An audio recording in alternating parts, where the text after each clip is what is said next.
Le FC Barcelone s'est imposé par la marque de 3-1 contre le Vissel Kobe du Japon pour cette tournée amicale de pré-saison dans le continent asiatique en vue de la saison 2025-2026. Mesdames et messieurs, le FC Barcelone est de retour après des mois d'attente, des mois de voir les fans du PSG regarder leur équipe en Coupe du Monde des clubs, les fans du Real et Chelsea vice-versa.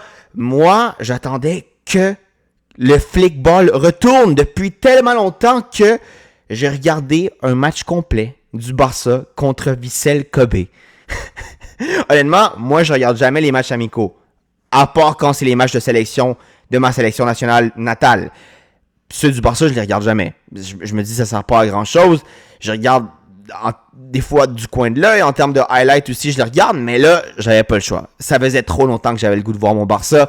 Puis, le Barça est de retour. Hey! L'air de rien, la Liga commence dans moins de 1 mois.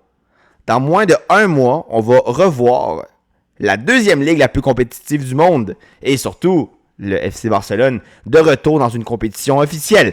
Mais bref, pour le moment, en petit match amical, j'ai vu certains trucs qui m'ont évidemment plu, d'autres trucs qui m'ont déçu un peu du côté défensif, mais en général, je dois dire que, même si l'adversaire n'est pas un adversaire de taille, j'ai aimé comment le Barça a joué. J'ai regardé le match en entier, je ne dis pas que j'ai regardé avec une attention incroyable, je faisais d'autres trucs en même temps, mais j'ai regardé les 90 minutes.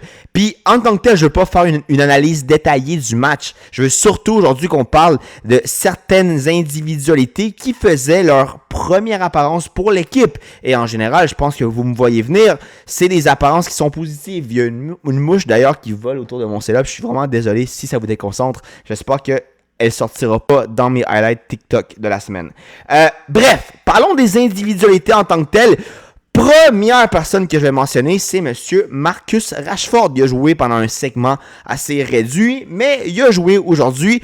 Puis, je dois dire que il y a quelque chose de Rashford qui me plaît, que je m'attendais pas à qu'il domine autant facilement et autant rapidement. C'est le côté de l'aspect tactique de Rashford, de sa distribution de passes, sa décision de passe, sa capacité de changer d'aile, sa vision de jeu en général, puis surtout, comme je dis, son adaptation de ce côté-là au schéma tactique de Flick. Rashford, évidemment, on le connaît tous en raison de son côté physique, de sa vitesse, de ses dribbles, de sa finition, mais réellement, un aspect qui caractérise un peu moins Rashford, c'est cet aspect-là du côté des passes. Puis aujourd'hui, Rashford a vraiment fait des belles distributions. Comme je dis, j'ai certaines séquences en tête comme des changements d'aile. J'ai une passe vers Dani Olmo que je pense que c'est la passe qui précède le but de Bardi, si je me souviens bien. Mais en tout cas, ça se peut que je me trompe. Mais bref, Rashford fait un très bon début. C'est un match qui a aucune valeur en termes de performance en tant que tel, mais c'est un match officiel contre une équipe peu compétitive, mais pour le moment, de ce qu'on voit de Rashford, moi au moins, ça me donne des bonnes sensations, puis évidemment, je l'ai dit, je le répète, je pense pas que Rashford peut aspirer à être un titulaire dès le début, ça va être un super sub, au moins pour le début, mais à suivre, moi j'ai eu des très beaux trucs du joueur anglais aujourd'hui, puis encore une fois, je pense que c'est un très, très, très bon transfert, un très bon prêt pour le FC Barcelone. Puis là, dans cette analyse-là, j'ai mentionné d'ailleurs un deuxième joueur qu'on va discuter aujourd'hui, c'est Monsieur Rooney Bardi. Déjà, ce nom-là, c'est quoi? On dirait que c'est le nom, tu sais, en mode carrière de FC26. C'est le nom que l'intelligence artificielle te fait quand tu signes un joueur promesse. On dirait que c'est un nom inventé. Mais bref, aujourd'hui, à son premier match au FC Barcelone, il marque un très beau but d'ailleurs. Il semble avoir quand même un bon pied gauche. Moi, j'ai vu certaines séquences de lui quand il était à Copenhague. D'ailleurs, si je me souviens bien, je crois qu'il marque un but qui élimine Manchester United, au moins qui après a conclu en élimination pour Manchester United en Ligue des Champions. Il y a 1 ou 2 saisons. Mais aujourd'hui, en tant que tel, Bardi fait un très bon match. Très, très bon match. Mis à part son pied gauche, d'ailleurs, il a tiré aussi quelques corners ou 1-2 corners. C'est ça, lui aussi, il a cet aspect tactique qui marche bien avec le système de Flick. C'est un joueur qui sait quand même bien se placer. C'est un joueur qui est assez à l'aise justement pour faire des retours en une touche, qui est capable de diriger le jeu vers les ailes.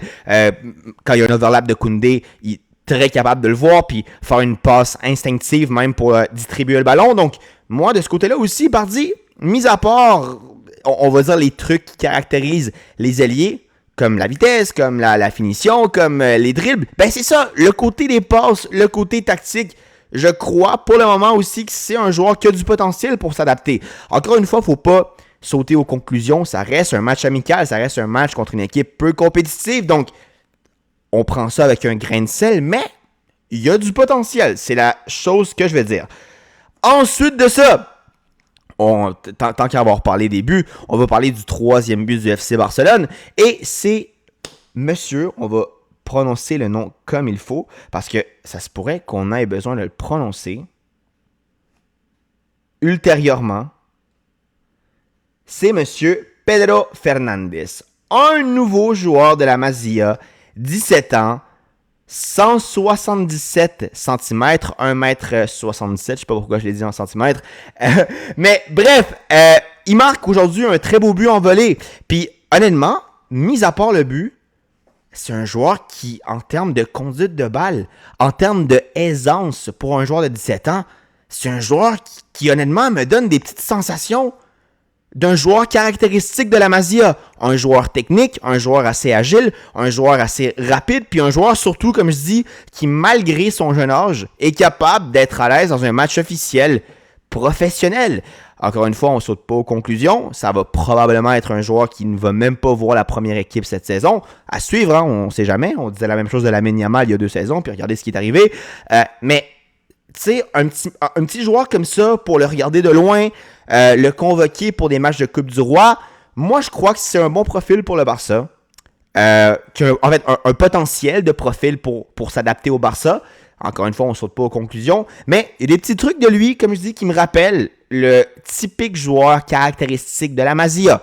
Donc, très beau but. Moi, je pense un très beau match de sa part aujourd'hui. Puis, je saute pas aux conclusions. Parce qu'à chaque fois que je dis des affaires comme ça me dit « Ah non, il commence déjà à surcoter. Non, je suis pas en train de le surcoter. Je suis en train d'évaluer d'une manière rationnelle ce que j'ai vu aujourd'hui. Et justement, de vous partager l'enthousiasme que j'ai et surtout la satisfaction que les fans du FC Barcelone on a de voir autant de produits qui sortent de la Masia. Et vraiment, c'est pas qu'il y en a un par année. Il y en a 1, 2, 3, 4. Est-ce que 90% de ces joueurs-là terminent à un niveau incroyable? Non. Il y a eu beaucoup de flops dans les saisons antérieures, même dans la génération antérieure, comme Bojan, des trucs comme ça. Mais même à ça, on peut rêver, puis on peut encore une fois lever notre chapeau envers cette académie qui forme autant de bons joueurs. Mis à part ça, rapidement, Christensen pour moi fait un bon match, Koundé aussi fait un bon match, Araujo, bon match aussi de sa part. Araujo évidemment c'est un joueur qui a été super critiqué, puis il semble pas, on va dire, être trop déstabilisé par ça. Il va rester assez concentré. D'ailleurs, ça me surprend pas de lui. C'est un joueur qui commence déjà à avoir quelques années d'expérience dans l'élite du football. Olmo, en vrai, match... En fait, Olmo, classique match de lui. Un joueur super magique en termes de touche de balle, de distribution, mais finition, des fois, c'est problématique. Frenkie, bon match. Casado, bon match. Lewandowski et Gavi qui se sont fait teindre les cheveux. Je sais pas c'est quoi cette mode de se faire teindre les cheveux, mais en tout cas, I guess que c'est un style. Puis finalement, un joueur dans le partant que je vais mentionner, c'est monsieur Lamine Yamal. Premier match de Lamine Yamal avec le numéro 10. Moi, je vais dire quelque chose. Juste voir Lamine avec le 10 sur son dos. Oh mon Dieu! Ça me donne des frissons. Ça me donne vraiment des frissons. Est-ce que Lamine fait un bon match aujourd'hui? Non, il fait beaucoup d'erreurs, il tente des fois d'en faire trop.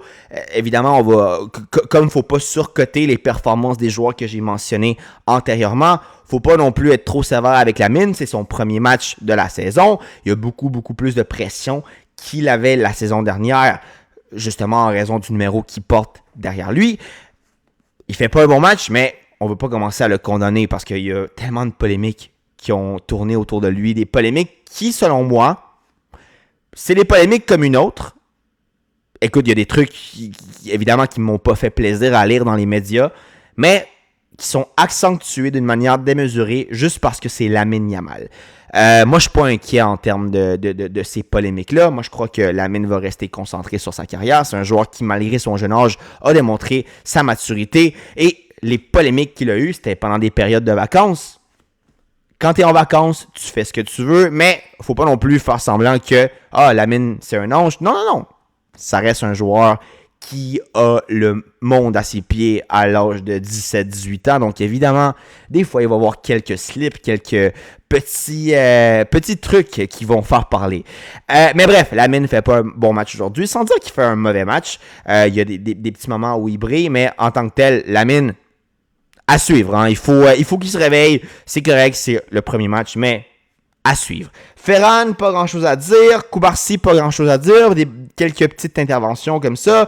Rafinha, Baldé, Eric Garcia, c'est pas mal un copier-coller de ce que j'ai vu d'eux durant les saisons dernières. Hein. Ça va, hein. Mais sans être incroyable. Puis, on va terminer avec M.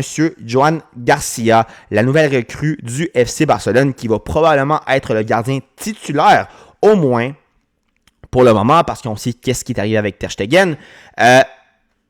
Moi, je dois dire que il a fait quelques petits arrêts, mais ça semble être un gardien surtout de moment. Il laisse des rebonds des fois. Puis, comme premier match, moi, je pense que le rebond qu'il laisse sur le premier but, il est évitable. Mais il ne faut pas le condamner non plus. Moi, je crois encore une fois que c'est un gardien qui a du potentiel. Puis, c'est un gardien vraiment de style Emiliano Martinez pour moi. C'est un gardien de moment. Un gardien que je pense que quand on va commencer à le remarquer, ça va être dans des classicos, dans des matchs de Ligue des Champions. Puis, à suivre s'il va être à la hauteur. Mais pour moi, il m'a donné des sensations normales. Sans dire que, oh, wow, ça va être un très bon gardien. Non. Et non plus, il va être mauvais. Sensation normale, il y a le niveau pour être au FC Barcelone. Point. Moi, c'est vraiment la réflexion que j'ai en voyant le premier match. Mais encore une fois, là, je suis en train de débriefer tellement beaucoup sur un match amical, mais c'est parce que c'est le premier match, la première impression, c'est la première page du nouveau chapitre du FC Barcelone pour la saison 2025-2026. Un gros shout-out à ceux qui ont vu le débrief. On se voit demain pour le prochain, mais si c'est pas demain, ça va être une prochaine fois. À plus.